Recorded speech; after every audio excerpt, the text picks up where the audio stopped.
ಪಿತನ ಸುತನ ಮತ್ತು ಪವಿತ್ರಾತ್ಮರ ನಾಮದಲ್ಲಿ ಆಮೇನ್.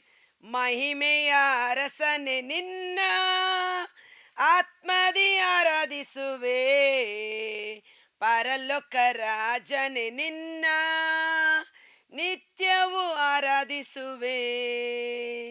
ಕೃಪೆಯಲ್ಲಿ ಐಶ್ವರ್ಯನೇ ನಿಮ್ಮನ್ನೇ ಆರಾಧಿಸುವೆ, ಸರ್ವವನ್ನು ಆಳುವವರೇ ನಿಮ್ಮನ್ನೇ ಆರಾಧಿಸುವೆ. ನನ್ನಯ ಜೊತೆಗಾರನೇ ನಿಮ್ಮನ್ನೇ ಆರಾಧಿಸುವೆ, ನನ್ನಯ ರಕ್ಷಕನೇ ನಿಮ್ಮನ್ನೇ ಆರಾಧಿಸುವೆ. ಮಹಿಮೆಯ ಅರಸನೆ ನಿನ್ನ ಆತ್ಮದಿ ಆರಾಧಿಸುವೆ, ಪರಲೋಕ ರಾಜನೆ ನಿನ್ನ ನಿತ್ಯವೂ ಆರಾಧಿಸುವೆ. ಪ್ರಭು ಕ್ರಿಸ್ತರಲ್ಲಿ ಆತ್ಮೀಯ ಸಹೋದರ ಸಹೋದರಿಯರೇ, ಇಂದು ನಮ್ಮೆಲ್ಲರಿಗೂ ಸಂತೋಷದ ಸುದಿನ. ಕಾರಣ ಪ್ರಭು ಯೇಸುವಿನ ಹುಟ್ಟು ಹಬ್ಬವನ್ನ ಸ್ಮರಣೆ ಮಾಡುತ್ತಾ ಇದ್ದೇವೆ. ಯೇಸುವಿನ ಜನನ, ಕ್ರಿಸ್ತೇಸುವಿನ ಜನನದ ಒಂದು ಸ್ಮರಣೆ ಮಾಡುತ್ತಾ ದೇವರಿಗೆ ಕೃತಜ್ಞತೆಗಳನ್ನು ಸಲ್ಲಿಸುವ ದಿನವಾಗಿದೆ. ಕಾರಣ ಮಗುವೊಂದು ಈ ಲೋಕದಲ್ಲಿ ಹುಟ್ಟಿತು. ಆ ಮಗು ಹುಟ್ಟಿದ್ದೇ ಸಾಯುವುದಕ್ಕಾಗಿ, ಆ ಮಗು ಹುಟ್ಟಿದ್ದೇ ಇಡೀ ಲೋಕದ ರಕ್ಷಣೆಗಾಗಿ. ಅಂತ ಶ್ರೇಷ್ಠ ವರಪುತ್ರ, ಅಂತ ಶ್ರೇಷ್ಠ ದೇವರ ಪುತ್ರನನ್ನು ದೇವರು ನಮಗೆ ಕೊಡುಗೆಯಾಗಿ ದಾನವಾಗಿ ನೀಡಿದಕ್ಕಾಗಿ ಸ್ವರ್ಗೀಯ ತಂದೆ, ಸೃಷ್ಟಿಕರ್ತನಾದ ತಂದೆ ಪಿತ ದೇವರಿಗೆ ಹೃತ್ಪೂರ್ವಕವಾದ ಕೃತಜ್ಞತಾ ಸ್ತುತಿ ಸ್ತೋತ್ರಗಳನ್ನು ಸಲ್ಲಿಸೋಣ. Praise the Lord, hallelujah. ನಿನ್ನೆ ದಿನ ನಾವು ಧ್ಯಾನಿಸಿದೆವು ಪ್ರವಾದಿ ಯೆಶಾಯನ ಗ್ರಂಥ 9ನೇ ಅಧ್ಯಾಯ ವಚನ 6ರಲ್ಲಿ 2 ವಿಷಯಗಳ ಕುರಿತು ಧ್ಯಾನಿಸಿದೆವು. ಅದರ ಮುಂದುವರಿದ ಭಾಗವನ್ನು ಈ ದಿನ ನಾವು ಧ್ಯಾನಿಸೋಣ. ಈ ದಿನ ಅಥವಾ ಈ ವರ್ಷದ ಕ್ರಿಸ್ತ ಜಯಂತಿಯ ಹಬ್ಬಕ್ಕೆ ದೇವರು ಕೊಡುತ್ತಿರುವ ವಿಶೇಷ ಸಂದೇಶ ಇದಾಗಿದೆ. ಇದು ಬಹಳ ಅತ್ಯುತ್ತಮವಾದ ಸಂದೇಶ. ಕ್ರಿಸ್ಮಸ್ ಹಬ್ಬ ಅಂದಾಗ ನಾನು ಎಷ್ಟೋ ವಾಕ್ಯಗಳನ್ನು ಧ್ಯಾನಿಸುತ್ತಿದ್ದೆ. ಆದರೆ ಈ ವರ್ಷ ನನಗೆ ಇದನ್ನು ಅದೇ ವಾಕ್ಯ ಹೊಸ ರೀತಿಯಲ್ಲಿ ಪವಿತ್ರಾತ್ಮರು ಪ್ರಕಟಪಡಿಸಿದ್ದಕ್ಕಾಗಿ ಸ್ತೋತ್ರ. ಆದ ಕಾರಣ ಈ ಹಬ್ಬದ ಸಮಯದಲ್ಲಿ ಎಲ್ಲರಿಗೂ ಕ್ರಿಸ್ಮಸ್ ವಿಶಸ್ ಅನ್ನು, ಪ್ರಾರ್ಥನಾ ಶುಭವನ್ನು ಕೋರುವ ನೀವು ಅದರೊಟ್ಟಿಗೆ ಈ ವಿಡಿಯೋ ಲಿಂಕನ್ನು ಶೇರ್ ಮಾಡಿ. ಈ ವಾಕ್ಯದ ಆಶೀರ್ವಾದ ಅವರಿಗೆ ಕ್ರಿಸ್ಮಸ್ ಕೊಡುಗೆಯಾಗಿ ಮಾರ್ಪಡಲಿ. Price the lord. ತಂದೆ ದೇವರು ಮನುಕುಲಕ್ಕೆ ಕೊಟ್ಟ ಶ್ರೇಷ್ಠ ಕೊಡುಗೆ, ದ ಗ್ರೇಟೆಸ್ಟ್ ಗಿಫ್ಟ್, ದೇವರ ವಾಕ್ಯವಾದ ಯೇಸು ಮನುಷ್ಯನಾಗಿ ಧರೆಗಿಳಿದು ಬಂದದ್ದು. ನಾವು ಸಹ ಈ ಕ್ರಿಸ್ಮಸ್ ಹಬ್ಬದ ಸಮಯದಲ್ಲಿ ಪರರಿಗೆ ಕೊಡಬೇಕಾದ ಶ್ರೇಷ್ಠ ಉಡುಗೊರೆ ಪ್ರಭು ಯೇಸುವಿನ ವಾಕ್ಯವೇ ಆಗಿದ್ದಾರೆ. ಆದ ಕಾರಣ ಈ ಲಿಂಕನ್ನು ಶೇರ್ ಮಾಡಿ ದೇವರ ವಾಕ್ಯವನ್ನು, ಉಡುಗೊರೆಯನ್ನು ಪರರೊಟ್ಟಿಗೆ ಹಂಚಿಕೊಳ್ಳಿ. Price the lord. ಪ್ರವಾದಿ ಯೆಶಾಯನ ಗ್ರಂಥ 9ನೇ ಅಧ್ಯಾಯ ವಚನ 6ರಲ್ಲಿ ಮಗುವೊಂದು ಹುಟ್ಟಿತೆಮೆಗೆ, ವರಪುತ್ರನನ್ನು ಕೊಟ್ಟರೆ ನಿಮಗೆ, ಆತನ ಕೈಯಲ್ಲಿಹುದು ರಾಜ್ಯಾಡಳಿತ, ಅದ್ಭುತಶಾಲಿ, ಮಂತ್ರಿ ಶ್ರೇಷ್ಠ, ಪರಾಕ್ರಮ ದೇವ, ಅನಂತ ಪಿತ, ಶಾಂತಿ ನೃಪ, ಇವು ಆತನ ನಾಮಾಂಕಿತ. ನೆನೆ ನಾವು ಧ್ಯಾನಿಸಿದೆವು, ಆತನ ಕೈಯಲ್ಲಿಹುದು ರಾಜ್ಯಾಡಳಿತ, ಸರ್ವಾಧಿಕಾರಿ ಆತನೇ ಎಂಬುದಾಗಿ, ಅದ್ಭುತಶಾಲಿ ಎಂಬುದನ್ನು ಧ್ಯಾನಿಸಿದೆವು. ಇಂದು ನಾವು ಶಾಂತಿ ನೃಪ, ಇದನ್ನು ನಾನು ಮೊಬೈಲಲ್ಲಿ ನೋಡುವಾಗ ಸಮಾಧಾನ ಪ್ರಭು, ಆ ಮಗುವಿಗಿರುವ ಮತ್ತೊಂದು ಹೆಸರು ಸಮಾಧಾನ ಪ್ರಭು, the prince of peace. The prince of peace ಅಂದರೆ ಶಾಂತಿ ಸಮಾಧಾನದ ಅರಸ ಎಂದು ಅರ್ಥ, ರಾಜಕುಮಾರ ಎಂದು ಅರ್ಥ. ಪ್ರಿನ್ಸ್ ಆಫ್ ಪೀಸ್, ಸಮಾಧಾನದ ಪ್ರಭು. ನಾನು ನಿನ್ನೆ ಹೇಳಿದ ಹಾಗೆ ಒಂದೊಂದು ನಾಮ ಒಂದೊಂದು ಮಗುವಿಗೆ ಇಟ್ಟಾಗ ಆ ನಾಮದ ವಿಶೇಷತೆ ಆ ಮಗುವಿನಲ್ಲಿ ಅಡಗಿರುತ್ತದೆ ಎಂಬುದಾಗಿ. ಇಲ್ಲಿ ಸಮಾಧಾನದ ಪ್ರಭು ಎಂದು ಆ ಮಗುವನ್ನು ದೇವರು ಕರೆದರು. ಆತನು ಈ ಲೋಕಕ್ಕೆ ಸಮಾಧಾನವನ್ನು ಉಂಟು ಮಾಡುವವನಾಗಿದ್ದಾನೆ ಎಂಬುದಾಗಿ. ಯೋಹನ್ನ 14:27ರಲ್ಲಿ ನಾವು ನೋಡುತ್ತೇವೆ, ಬಾಲಯೇಸು ಬೆಳೆದು ದೊಡ್ಡವರಾಗಿ ತನ್ನ ಸೇವಾ ವೃತ್ತಿಯನ್ನು ಮಾಡುವ ಸಮಯದಲ್ಲಿ ತಮ್ಮ ಶಿಷ್ಯರಿಗೆ ಹೇಳಿದರು, ಯೋಹನ್ನ 14:27. ನಾನು ನನ್ನ ಶಾಂತಿ ಸಮಾಧಾನವನ್ನು ನಿಮಗೆ ಕೊಡುತ್ತೇನೆ. ಈ ಲೋಕ ಕೊಡುವ ಸಮಾಧಾನ ಅಲ್ಲ, ನನ್ನ ಸಮಾಧಾನವನ್ನು ಕೊಡುತ್ತೇನೆ. ಏನದು ಯೇಸುವಿನ ಸಮಾಧಾನ? ಇದರಲ್ಲಿರುವ ವಿಶೇಷತೆ ಏನು? ನಮಗೆ ಸಮಾಧಾನ ಅಂದ್ರೇನು? ಯಾರೋ ಇಬ್ಬರೊಟ್ಟಿಗೆ ಜಗಳ ಮಾಡಿರ್ತೀವಿ, ಅವ್ರ ಮೇಲೆ ಕೋಪ ಮಾಡ್ಕೊಂಡಿರ್ತೀವಿ. ಸೊ ಅವರನ್ನ ಕ್ಷಮಿಸಿ ನಾವು ಅವರೊಟ್ಟಿಗೆ ಹೋಗಿ ಸಂಧಾನ ಮಾಡಿಕೊಳ್ಳುವಾಗ ನಮ್ಮ ಹೃದಯದಲ್ಲಿ ಒಂದು ಸಮಾಧಾನ ಬರುತ್ತದೆ ಆ ವ್ಯಕ್ತಿಯ ಕುರಿತು. ಅಥವಾ ಈ ದ್ವೇಷ, ಹಗೆತನ ಇರುತ್ತೆ, ಅವ್ರ ಮುಖ ನೋಡಕ್ಕಾಗಲ್ಲ, ಅವ್ರ ಹತ್ರ ಮಾತಾಡಕ್ಕೆ ಇಷ್ಟ ಇಲ್ಲ, ಹಠ, ಸ್ವಾಭಿಮಾನ, ನಮಗೆ ಮನಸ್ಸಲ್ಲಿ ಸಮಾಧಾನ ಇರಲ್ಲ. ವ್ಯಕ್ತಿಯನ್ನ ಕಂಡಾಗ ಅಸಮಾಧಾನದಿಂದ ನರಳುತ್ತೇವೆ. ಅಥವಾ ಒಂದು ಸಾಲ ಇರುತ್ತೆ, ಸಮಾಧಾನ ಇರೋದಿಲ್ಲ, ಸಾಲ ತೀರಿಸ್ಬೇಕು. ಆ ಸಾಲ ತೀರಿದಾಗ ಅಬ್ಬಾ ಸಮಾಧಾನವಾಯ್ತಪ್ಪ ಅಂತ. ಶರೀರದಲ್ಲಿ ಒಂದು ರೋಗ ಕಾಡ್ತಾ ಇರುತ್ತೆ, ಸಮಾಧಾನ ಇರೋದಿಲ್ಲ. ಅಯ್ಯೋ ನನಗೆ ಈ ರೋಗ ಇದೆ, ನನಗೆ ಏನಾಗುತ್ತೋ ಎತ್ತಾಗುತ್ತೋ ಭಯ, ಈ ರೀತಿ ವಾತಾವರಣ. ಆ ರೋಗ ಗುಣ ಆಯಿತು ಅಂತ ಗೊತ್ತಾದಾಗ ಒಂಥರ ಒಂದು ಶಾಂತಿ ಸಮಾಧಾನ ನಮ್ಮಲ್ಲಿ ಬರುತ್ತದೆ. ಕರೆಕ್ಟ್ ಅಲ್ವಾ? ಲೋಕ ಕೊಡುವ ಸಮಾಧಾನ ಅಲ್ಲ. ಈ ಲೋಕದಲ್ಲಿ ಸಮಾಧಾನ ಕೊಡುವಂಥ ವಸ್ತುಗಳುಂಟು. ಉದಾಹರಣೆಗೆ ಕುಡುಕರನ್ನು ಹೋಗಿ ಕೇಳಿ, ಯಾಕೆ ಕುಡಿತೀಯ ಅಂತ. ಓ, ನನ್ನ ಮನಸ್ಸಿನ ಚಿಂತೆ ಪೇಚಾಟಗಳು ದುಃಖ ದುಗುಡಗಳನ್ನು ಮರಿಬೇಕು, ಅದಕ್ಕಾಗಿ ನಾನು ಕುಡಿದ್ರೆ ನನಗೇನೋ ಸ್ವಲ್ಪ ಸಮಾಧಾನ ಆಗುತ್ತೆ, ಮನಸ್ಸು ಪರವಶ ಆಗಿಬಿಡುತ್ತೆ, ಆಲೋಚನೆಗಳು ಸ್ಥಗಿತವಾಗುತ್ತದೆ ಅಂತ. ಅಥವಾ ಇನ್ನು ಕೆಲವರು ನೋಡಿ, ಬೇಸರ ಆದಾಗ, ಕೋಪ ಬಂದಾಗ ವೆರೈಟಿ ಆಫ್ ಫುಡ್, ಅವ್ರಿಗೆ ಇಷ್ಟವಾದ ಊಟ ತಿನ್ನೋಕೆ ಹೋಗ್ಬಿಡ್ತಾನೆ. ತುಂಬ ಬೇಸರದಲ್ಲಿದ್ದೇನೆ, ಒಳ್ಳೆ ಊಟ ಮಾಡಬೇಕು. ಆ ಸಮಾಧಾನ ಎಲ್ಲ ತಾತ್ಕಾಲಿಕವಾದುದು. ಮನುಷ್ಯರೊಟ್ಟಿಗೆ ನಮಗೆ ದೊರಕುವ ಸಮಾಧಾನವು ತಾತ್ಕಾಲಿಕವಾದುದು. ಆದರೆ ಇಲ್ಲಿ ಯೇಸು ಹೇಳಿದ್ದು, ನಾನು ಕೊಡುವ ಸಮಾಧಾನ ಈ ಲೋಕದ ಸಮಾಧಾನವಲ್ಲ, ನನ್ನ ಸಮಾಧಾನವನ್ನು ನಿಮಗೆ ಬಿಟ್ಟು ಹೋಗುತ್ತೇನೆ. ಏನಿದು ದೇವರ ಸಮಾಧಾನ? ಯೇಸು ನಮಗೆ ಈ ಲೋಕದಿಂದ ಮರಳಿ ಹೋಗುವಾಗ ಏನನ್ನು ಬಿಟ್ಟು ಹೋಗಿಲ್ಲ. ಆದರೆ ಅವ್ರು ಹೇಳ್ತಾರೆ, ನನ್ನ ಸಮಾಧಾನವನ್ನು ನಿಮ್ಮಲ್ಲಿ ಬಿಟ್ಟು ಹೋಗುತ್ತೇನೆ. ಈ ವಾಕ್ಯದ ಬಗ್ಗೆ ಸ್ವಲ್ಪ ಧ್ಯಾನಿಸಿದಾಗ ಪವಿತ್ರಾತ್ಮರು ಪ್ರಕಟಣೆ ಮಾಡಿದ್ದು ಯೆಶಾಯ 53 ವಚನ 3-5. ಓಕೆ, ನಮ್ಮ ಬೈಬಲಲ್ಲಿ ಹೀಗೆ ಬರೆಯಲಾಗಿದೆ. ಯೆಶಾಯ 53 5ನೇ ವಾಕ್ಯ ತಗೊಳ್ಳೋಣ. ಗಾಯಗೊಂಡನಾತ ನಮ್ಮ ಪಾಪಗಳ ನಿಮಿತ್ತ, ಜಜ್ಜರಿತನಾದ ನಮ್ಮ ದ್ರೋಹಗಳ ದೆಸೆಯಿಂದ, ಶಿಕ್ಷೆಗೊಳಗಾದ ನಮ್ಮ ರಕ್ಷೆಗಾಗಿ, ಪೆಟ್ಟು ತಿಂದ ನಮ್ಮ ಸ್ವಸ್ಥತೆಗಾಗಿ, ನಮ್ಮ ಸೌಖ್ಯಕ್ಕಾಗಿ, ಪ್ರೈಸ್ ದ ಲಾರ್ಡ್, ನಮ್ಮ ಸೌಖ್ಯಕ್ಕಾಗಿ ಆತ ಪೆಟ್ಟು ತಿಂದ. ಆತನ ಗಾಯಗಳಿಂದ ನಮಗೆ ಗುಣವಾಯಿತು. ನಮ್ಮ ಪಾಪಗಳನ್ನು ಆತ ಒತ್ತುಕೊಂಡ, ನಮ್ಮ ಶಾಪಗಳನ್ನು ಆತ ಸಹಿಸಿಕೊಂಡ. ನಮ್ಮ ಸ್ವಸ್ಥತೆಗಾಗಿ ಆತ ಪೆಟ್ಟು ತಿಂದ, ಆತನ ಶರೀರ ಶಿಲುಬೆ ಮೇಲೆ ಜಜ್ಜಲ್ಪಟ್ಟಿತು ಎಂದು ನಾವು ನೋಡ್ತೇವೆ. ಇದೇ ವಚನ ನಾನು ಮೊಬೈಲ್ ಟ್ರಾನ್ಸ್ಲೇಷನ್ ಅಲ್ಲಿ ನೋಡುವಾಗ ನನಗೆ ರೆಫರೆನ್ಸ್ಗೆ ಅದ್ಭುತಕರವಾಗಿ ಮಾರ್ಪಾಡಾಯಿತು. ಪ್ರವಾದಿ ಯೆಶಾಯ 53 ವಚನ 5, ನಮ್ಮ ದ್ರೋಹಗಳ ನಿಮಿತ್ತ ಆತನಿಗೆ ಗಾಯವಾಯಿತು, ನಮ್ಮ ದುಷ್ಕೃತ್ಯಗಳ ನಿಮಿತ್ತ ಆತನು ಜಜ್ಜಲ್ಪಟ್ಟನು, ನಮ್ಮ ಸಮಾಧಾನಕ್ಕೆ ಕಾರಣವಾದ ಶಿಕ್ಷೆ, ನೋಡಿ, ನಮ್ಮ ಸಮಾಧಾನಕ್ಕೆ ಕಾರಣವಾದ ಶಿಕ್ಷೆ ಆತನ ಮೇಲೆ ಬಿತ್ತು, ಆತನ ಬಾಸುಂಡೆಗಳಿಂದ ನಮಗೆ ಸ್ವಸ್ಥವಾಯಿತು. Price the lord. ನಮಗೆ ಸಮಾಧಾನವನ್ನುಂಟು ಮಾಡುವ ಶಿಕ್ಷೆ ಆತ ಅನುಭವಿಸಿದ ಎಂಬುದಾಗಿ ಅದ್ಭುತಕರವಾದ ವಚನ. ಏನಿದು ಸಮಾಧಾನ ಅನ್ನುವುದಾದರೆ, ದೇವರು ಮನುಷ್ಯರನ್ನ ಪ್ರೀತಿಯಿಂದ ಸೃಷ್ಟಿ ಮಾಡಿ ಸತ್ಸಂಬಂಧದಲ್ಲಿ ಇದ್ದರು.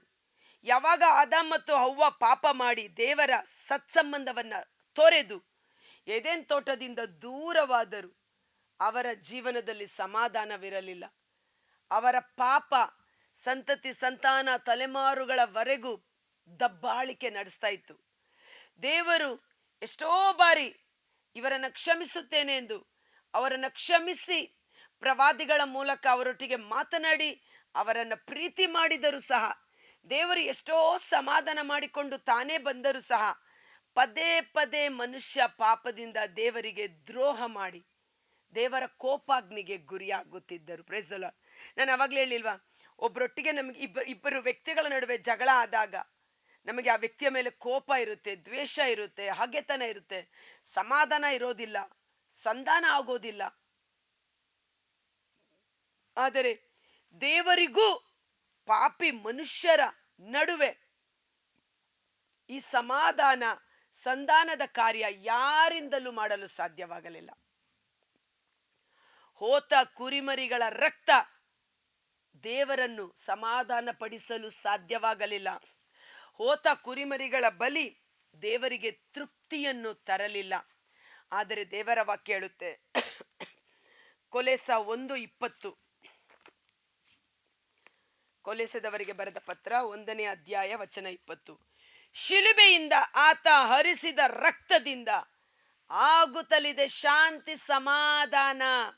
ನನ್ನ ಯೇಸು ನನ್ನ ರಕ್ಷಕ, ಶಿಲುಬೆಯಲ್ಲಿ ಆತ ಸುರಿಸಿದ ರಕ್ತದಿಂದ ಆಗುತ್ತಲಿದೆ ಶಾಂತಿ ಸಮಾಧಾನ, ನಡೆದಿದೆ ದೇವರೊಡನೆ ಸಂಧಾನ, ಇಹ ಪರಗಳೆಲ್ಲಕ್ಕೂ ಆತನ ಮುಖೇನ.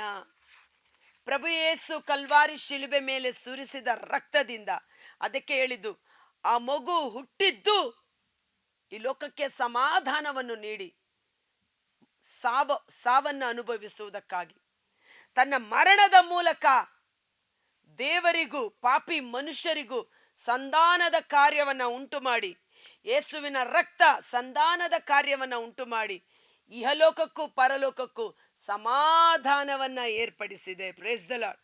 Hallelujah, hallelujah. ಆ ಸಮಾಧಾನ ನಮ್ಮ ಹೃನ್ಮನಗಳಲ್ಲಿ ದೇವರು ಸುರಿಸಿದ್ದಾರೆ. ಹೇಗೆಂದರೆ, ನಾನು ಪಾಪಿ, ನಾನು ಕೆಟ್ಟವಳು, ನಾನು ಅಶುದ್ಧನು, ದೇವರ ರಾಜ್ಯಕ್ಕೆ ನಾವು ಬಾಧ್ಯಸ್ಥರಾಗಿರಲಿಲ್ಲ. ಆದರೆ ಯೇಸು ಸುರಿಸಿದ ರಕ್ತದಿಂದ ನಾನು ಪರಿಶುದ್ಧಳಾಗಿದ್ದೇನೆ, ದೇವರೊಟ್ಟಿಗೆ ಸತ್ಸಂಬಂಧವನ್ನು ಪಡೆದುಕೊಂಡಿದ್ದೇನೆ, ದೇವರ ಸನ್ನಿಧಾನದಲ್ಲಿ ಮುಖಾಮುಖಿಯಾಗಿ ನಿಲ್ಲಲು ಯೋಗ್ಯನಾಗಿದ್ದೇನೆ, ದೇವರ ರಾಜ್ಯಕ್ಕೆ ಬಾಧ್ಯಸ್ಥನಾಗಿ ಯೇಸು ನನ್ನನ್ನು ಮಾಡಿದ್ದಾರೆ. ಆ ಸಮಾಧಾನ ನೋಡಿ, ಅನೇಕರಿಗೆ ಪಾಪ ಮಾಡಿದಾಗ ಪೊಲೀಸ್ ಕೈಯಿಂದ ತಪ್ಪಿಸ್ಕೋಬಹುದು, ನ್ಯಾಯಾಲಯದ ಕೈಯಿಂದ ತಪ್ಪಿಸ್ಕೋಬಹುದು, ಅವರ ಮನಸ್ಸಾಕ್ಷಿಯಿಂದ ತಪ್ಪಿಸ್ಕೊಳ್ಳಲು ಸಾಧ್ಯವಿಲ್ಲ. ಅವರ ಮನಸ್ಸಾಕ್ಷಿ ಪದೇ ಪದೇ ಅವರನ್ನು ಖಂಡಿಸುತ್ತೆ. ಆದರೆ ಯಾವಾತನು ಯೇಸು ರಕ್ತದಿಂದ ಶುದ್ಧೀಕರಿಸಲ್ಪಟ್ಟಿರ್ತಾರೋ, ಆ ರಕ್ತ ಅವರ ದೇಹ ಆತ್ಮ ಮನಸ್ಸನ್ನು ಶುದ್ಧೀಕರಿಸಿ ದೈವಿಕ ಶಾಂತಿ ಸಮಾಧಾನ. ಆ ವ್ಯಭಿಚಾರಿಣಿ ಸ್ತ್ರೀ ಹಣ ಇತ್ತು, ಆಸ್ತಿ ಇತ್ತು, ಸೌಂದರ್ಯ ಇತ್ತು, ಯೌವನ ಇತ್ತು, ಆದರೆ ಆಕೆಗೆ ನಿಜವಾದ ಸಮಾಧಾನವಿರಲಿಲ್ಲ. ಆಕೆಯ ಮನಸ್ಸಾಕ್ಷಿ ಚುಚ್ಚುತ್ತಿತ್ತು, ನಾನು ಪಾಪದ ಕೆಲಸ ಮಾಡುತ್ತಿದ್ದೇನೆ, ಈ ಪಾಪದ ಸಂಕೋಲೆಯಿಂದ ನನ್ನನ್ನು ಬಿಡುಗಡೆ ಮಾಡುವವರು ಯಾರು ಎಂಬುದಾಗಿ. ಸಮಾಧಾನ ಪ್ರಭುವಾದ ಯೇಸುವಿನ ಪಾದಗಳನ್ನು ಹಿಡಿದು ಕಣ್ಣೀರಿನಿಂದ ಗೋಳಾಡಿದಾಗ ಪ್ರಭು ಯೇಸು ಹೇಳಿದರು, ಮಗಳೇ, ನಿನ್ನ ಪಾಪಗಳು ಅಪಾರವಾಗಿದ್ದರು, ನೀನು ತೋರಿಸಿದ ಪ್ರೀತಿ ಶ್ರೇಷ್ಠವಾದುದು, ಸಮಾಧಾನದಿಂದ ಹೋಗು, ನಿನ್ನ ಸಕಲ ಪಾಪಗಳು ಕ್ಷಮಿಸಲಾಗಿದೆ. ಆಕೆಗೆ ಜನರ ಭಯ ಇರಲಿಲ್ಲ. ಜನರ ಭಯ ಇದ್ದಿದ್ರೆ ಯೇಸು ಹತ್ರ ಬರಲಿಲ್ಲ. ಆಕೆಗೆ ಸ್ವತಃ ಆಕೆಯ ಮನಸ್ಸಾಕ್ಷಿ ಖಂಡಿಸ್ತಾ ಇತ್ತು, ನಾನು ಇಂಥ ತಪ್ಪು ಕೆಲಸ ಮಾಡ್ತಾ ಇದ್ದೇನೆ, ನಾನು ಪಾಪಿಯಾಗಿದ್ದೇನೆ, ನಾನು ಅಶುದ್ಧಳಾಗಿದ್ದೇನೆ, ಈ ಪಾಪದ ಸಂಕೋಲೆಯಿಂದ, ಈ ಅಶುದ್ಧತೆಯಿಂದ ನನ್ನನ್ನು ಖಂಡಿಸುವ ನನ್ನ ಮನಸ್ಸಾಕ್ಷಿಯಿಂದ ನನ್ನನ್ನು ಬಿಡುಗಡೆ ಮಾಡುವ ಸಮಾಧಾನ ಪ್ರಭುವನ್ನು ಹುಡುಕಿಕೊಂಡು ಹೋದಳು. ಇಂದು ಅದೇ ಪ್ರಭು ಯೇಸು ನಿಮ್ಮಲ್ಲಿ ಹುಟ್ಟಿದ್ದಾರೆ, ಭಯಪಡಬೇಡಿ. ಆತನ ಸಮಾಧಾನ ನಿಮ್ಮಲ್ಲಿ ಕಾರ್ಯ ಮಾಡುತ್ತದೆ. ಸುಕ್ಷೇಮವನ್ನುಂಟು ಮಾಡುವ ಸಮಾಧಾನ ಅಂತ ಹೇಳುತ್ತೆ ವಾಕ್ಯ. ಸುಕ್ಷೇಮ ಅಂದರೇನು? ಶರೀರದಲ್ಲಿ ಕ್ಷೇಮ, ಮನಸ್ಸಿನಲ್ಲಿ ಕ್ಷೇಮ, ಆತ್ಮದಲ್ಲಿ ಕ್ಷೇಮ. ಶರೀರದಲ್ಲಿ ಸೌಖ್ಯವಿಲ್ಲದೆ ಇರುವಾಗ ಸಮಾಧಾನ ಎಲ್ಲಿರುತ್ತೆ? ಇಡೀ ಶರೀರ ನೋವನ್ನು ಅನುಭವಿಸುತ್ತೆ. ಆ ಒಂದು ಕಾನಾನ್ಯ ಸ್ತ್ರೀ ತನ್ನ ಮಗಳು ಮನೆಯಲ್ಲಿ ದೆವ್ವ ಪೀಡಿತಳಾಗಿ ನರಳಾಡುತ್ತಿದ್ದಾಳೆ. ಯೇಸುವನ್ನು ಹುಡುಕಿಕೊಂಡು ಬಂದಳು. ಆ ದುರಾತ್ಮ ಅವಳನ್ನು ಪೀಡಿಸುತ್ತಾ ಇದೆ. ಆ ಮಗಳು ಪಡುವ ಸಂಕಟವನ್ನು ನೋಡಿ ನನಗೆ ಸಮಾಧಾನವಿಲ್ಲ, ನನಗೆ ದುಃಖ ಆ ತಾಯಿಯ ನೋವು, ಗೋಳಾಟ, ವೇದನೆ, ಕುಟುಂಬದಲ್ಲಿ ಶಾಂತಿ ಸಮಾಧಾನ ಇಲ್ಲ. ಮಗಳು ದುರಾತ್ಮ ಪೀಡಿತಳು. ಆ ಮಗಳ ದುರವಸ್ಥೆಯನ್ನು ನೋಡಿ ತಾಯಿ ಮನನೊಂದಿದ್ದಾಳೆ. ಆಕೆ ಸಮಾಧಾನ ಪ್ರಭುವಾದ ಯೇಸುವನ್ನ ಹುಡುಕಿಕೊಂಡು ಬಂದಳು. ಯೇಸು ಹೇಳಿದ್ದರು, ಮಗಳೇ, ನಿನ್ನ ವಿಶ್ವಾಸದಂತೆ ನಿನಗಾಗಲಿ, ಸಮಾಧಾನದಿಂದ ಹೋಗು. ಆ ಸಮಾಧಾನ, ಯೇಸುವಿನಿಂದ ದೊರಕುವ ಸಮಾಧಾನವನ್ನು ಪಡೆದುಕೊಂಡು ಮನೆಗೆ ಹೋದಾಗ ಮಗಳಲ್ಲಿ ಕಾಡುತ್ತಿದ್ದ ದುರಾತ್ಮ ಬಿಡುಗಡೆಯಾಗಿತ್ತು. ಈಕೆಗೂ ಸಂತೋಷ, ಮಗಳಿಗೂ ಸಂತೋಷ. ಆ ಕುಟುಂಬದಲ್ಲಿ ದೇವರ ಶಾಂತಿ ಸಮಾಧಾನ ಕಾರ್ಯ ಮಾಡಲು ಪ್ರಾರಂಭ ಮಾಡಿತು. ಭಯಭ್ರಾಂತರಾಗಿದ್ದ ಶಿಷ್ಯರು ಕೋಣೆಯಲ್ಲಿ ಅಡಗಿ ಕುಳಿತಿದ್ದರು. ಅವರ ಮಧ್ಯೆ ಕಾಣಿಸಿಕೊಂಡ ಪ್ರಭು ಹೇಳಿದರು, ಭಯಪಡಬೇಡಿ, ನಿಮಗೆ ಶಾಂತಿ ಸಮಾಧಾನವಿರಲಿ. ಇಂದು ಭಯಪಡಬೇಡಿ. ನಿಮ್ಮ ರೋಗಗಳೋ, ಕಷ್ಟಗಳೋ, ಸಮಸ್ಯೆಗಳೋ, ವೇದನೆಗಳೋ, ಭಯಪಡಬೇಡಿ. ದೇವರ ಸಮಾಧಾನ ನಮ್ಮಲ್ಲಿದೆ. ಪ್ರಭು ಯೇಸು ನಮಗೆ ತಂದು ಕೊಟ್ಟಿದ್ದಾರೆ. ಆದ ಕಾರಣ ದೇವದೂತರುಗಳು ಯೇಸುವಿನ ಜನನದ ಸಮಯದಲ್ಲಿ ಕಾಣಿಸಿಕೊಂಡಾಗ ಸಾಮಾನ್ಯ ಜನರಾದ ಕುರುಬರಿಗೆ ಕೊಟ್ಟ ಶ್ರೇಷ್ಠ ಸಂದೇಶ ಲೂಕ 2:13. ಹೌದಲ್ಲ? ಯೇಸುವೆ ಸ್ತೋತ್ರ, ಯೇಸುವೆ ವಂದನೆ. ತಕ್ಷಣವೇ ಆ ದೂತನ ಸಂಗಡ ಸ್ವರ್ಗದ ದೂತ ಪರಿವಾರ, ಇಡೀ ಸ್ವರ್ಗ ಯೇಸು ಇರುವಲ್ಲಿ ಬಂದಿತು, ಕಾಣಿಸಿಕೊಂಡಿತು. ಮಹೋನ್ನತದಲ್ಲಿ ದೇವರಿಗೆ ಮಹಿಮೆ, ಭೂಲೋಕದಲ್ಲಿ ದೇವರು ಒಲಿದ ಮಾನವರಿಗೆ ಶಾಂತಿ ಸಮಾಧಾನ ಎಂದು ಸರ್ವೇಶ್ವರನ ಸ್ತುತಿ ಮಾಡಿತು. Praise the Lord, hallelujah. ಮಹೋನ್ನತದಲ್ಲಿ ಸದಾಕಾಲ ದೇವರಿಗೆ ಮಹಿಮೆ, ಮಹಿಮೆ, ಮಹಿಮೆ. ಆದರೆ ಭೂಲೋಕದಲ್ಲಿ ದೇವರು ಒಲಿದ ಮಾನವರಿಗೆ, ಅಂದ್ರೆ ಎಲ್ಲಾ ಮಾನವರಿಗಲ್ಲ, ದೇವರು ಯಾರನ್ನ ಒಲಿಯುತ್ತಾರೋ, ಯಾರು ದೇವರನ್ನ ಒಲಿಸಿಕೊಳ್ಳುತ್ತಾರೋ ಅಂಥವರಿಗೆ ದೈವಿಕ ಶಾಂತಿ ಸಮಾಧಾನ. ಯಾವುದದು? ನಮ್ಮ ಪಾಪಗಳನ್ನು ಆತನು ಹೊತ್ತುಕೊಂಡನು, ನಮ್ಮ ಶಿಕ್ಷೆಯನ್ನು ಆತನು ಅನುಭವಿಸಿದನು, ನಮಗೆ ಸಮಾಧಾನವನ್ನು ಉಂಟು ಮಾಡುವ ಕೃಪೆ ಆತನ ಮೂಲಕ ಲಭಿಸಿತು ಎಂಬುದಾಗಿ. ದೇವರೊಲಿದ ಮಾನವರಿಗೆ ಯೇಸುವಿನ ಜನನ ಇಡೀ ಲೋಕಕ್ಕೆ ಸಂತಸದ ರಕ್ಷಣೆಯ ಶುಭ ವಾರ್ತೆ. ಆದರೆ ಯಾರ್ಯಾರು ಆತನನ್ನು ಒಲಿಸಿಕೊಳ್ಳುತ್ತಾರೋ, ಆತನನ್ನು ರಕ್ಷಕನನ್ನಾಗಿ ಸ್ವೀಕರಿಸಿಕೊಳ್ಳುತ್ತಾರೋ ಅವರಲ್ಲಿ ಏನದು? ಭೂಲೋಕದಲ್ಲಿ ದೇವರೊಲಿದ ಮಾನವರಿಗೆ ಶಾಂತಿ ಸಮಾಧಾನ. ಆ ಶಾಂತಿ ಸಮಾಧಾನ ಯಾವುದು? ಯೆಶಾಯ 53:5 ಕಲ್ವಾರಿ ಶಿಲುಬೆ ಮೇಲೆ ಪುಟ್ಟ ಮಗು ನಮಗೆ ತಂದುಕೊಟ್ಟ ಸಮಾಧಾನವಾಗಿದೆ. Praise the lord. ಒಂದು ಕ್ಷಣ ಕಾಲ ನಾವು ಕಣ್ಗಳನ್ನು ಮುಚ್ಚೋಣ, ಧೈರ್ಯದಿಂದಿರೋಣ. ಕರ್ತರಾದ ಯೇಸುವೆ, ಈ ಮುಂಜಾನೆ ವೇಳೆ ಜೀವಸ್ವರವನ್ನು ಆಲಿಸುತ್ತಿರುವ ಈ ಕ್ರಿಸ್ತ ಜಯಂತಿಯ ಹಬ್ಬದ ಸಂತೋಷದ ಸಮಯದಲ್ಲಿ ಮಹೋನ್ನತದಲ್ಲಿ ದೇವರಿಗೆ ಮಹಿಮೆ, ಭೂಲೋಕದಲ್ಲಿ ದೇವರು ಒಲಿದ ಮಾನವರಿಗೆ ಶಾಂತಿ ಸಮಾಧಾನ. ದೇವರ ವಾಕ್ಯ ಸತ್ಯ. ಇಂದು ಯಾರೆಲ್ಲ ಯೇಸುವೇ ನನ್ನ ರಕ್ಷಕ ಎಂದು ಯೇಸುವನ್ನ ತನ್ನ ಹೃದಯದಲ್ಲಿ ಪ್ರತಿಷ್ಠಾಪಿಸಿದ್ದಾರೋ, ವಾಕ್ಯವಾದ ಯೇಸುವನ್ನ ವಿಶ್ವಾಸ ಮಾಡಿ ಯಾರೆಲ್ಲ ವಾಕ್ಯವಾದ ಯೇಸುವನ್ನು ನಮ್ಮ ಹೃದಯದಲ್ಲಿ ಬರಮಾಡಿಕೊಂಡಿದ್ದಾರೋ ಅವರೆಲ್ಲರಲ್ಲಿ ಈ ದೈವಿಕ ಶಾಂತಿ ಸಮಾಧಾನ ಅವರ ಹೃನ್ಮನಗಳಲ್ಲಿ ಆಳ್ವಿಕೆ ಮಾಡಲಿ. ಅವರನ್ನ ಪಾಪವನ್ನು ಖಂಡಿಸುತ್ತಿರುವ ಮನಸ್ಸಾಕ್ಷಿಯಿಂದ ಅವರು ಬಿಡುಗಡೆಯನ್ನು ಹೊಂದಿಕೊಳ್ಳಲಿ. ನನ್ನ ಯೇಸು ನನ್ನ ರಕ್ಷಕ, ನನಗೆ ಸಮಾಧಾನವನ್ನು ಉಂಟು ಮಾಡುವ ದಂಡನೆಯನ್ನು ನನ್ನ ಯೇಸು ಅನುಭವಿಸಿದ್ದಾರೆ, ನನಗಿನ್ನು ದೇವರ ಶಾಂತಿ ಸಮಾಧಾನ. ಕೊಲೆಸ 3:13 ದೇವರ ಶಾಂತಿ ಸಮಾಧಾನ ನಮ್ಮ ಹೃನ್ಮನಗಳನ್ನು ಆಳ್ವಿಕೆ ಮಾಡಲಿ. ಇಬ್ರಿಯ 2:14 ದೇವರಿಂದ ದೂರವಾಗಿದ್ದ ನಮ್ಮನ್ನು ಪ್ರಭು ಯೇಸು ತಮ್ಮ ಮರಣದ ಮೂಲಕ ನಮ್ಮನ್ನು ಬೇರ್ಪಡಿಸಿದ್ದ ಹಗೆತನ, ಶಾಪ ಎಂಬ ಅಡ್ಡ ಗೋಡೆಯನ್ನು ಕೆಡವಿ ಹಾಕಿ ನಮ್ಮೀರುವರನ್ನು ಸಮಾಧಾನದಿಂದ ಒಟ್ಟುಗೂಡಿಸಿದ್ದಾರೆ. ಯೇಸುವಿನ ರಕ್ತ ನಮ್ಮನ್ನು ತಂದೆ ದೇವರನ್ನು ಸಂಧಾನಗೊಳಿಸಿದ ಅಪರಿಶುದ್ಧವಾದ ರಕ್ತ ನಮ್ಮೊಬ್ಬೊಬ್ಬರ ಮೇಲೆ ಸುರಿಸಲ್ಪಡಲಿ. ಆ ರಕ್ತದಿಂದ ಪ್ರೋಕ್ಷಿಸಲ್ಪಟ್ಟ ನಾವು, ದೇವರ ಶಾಂತಿ ಸಮಾಧಾನದಿಂದ ಅಭಿಷೇಕಿಸಲ್ಪಟ್ಟ ನಾವು ಈ ಕ್ರಿಸ್ತ ಜಯಂತಿಯ ಸಮಯದಲ್ಲಿ ಎಲ್ಲರೊಟ್ಟಿಗೂ ಸಮಾಧಾನವನ್ನ ಮಾಡಿಕೊಳ್ಳೋಣ.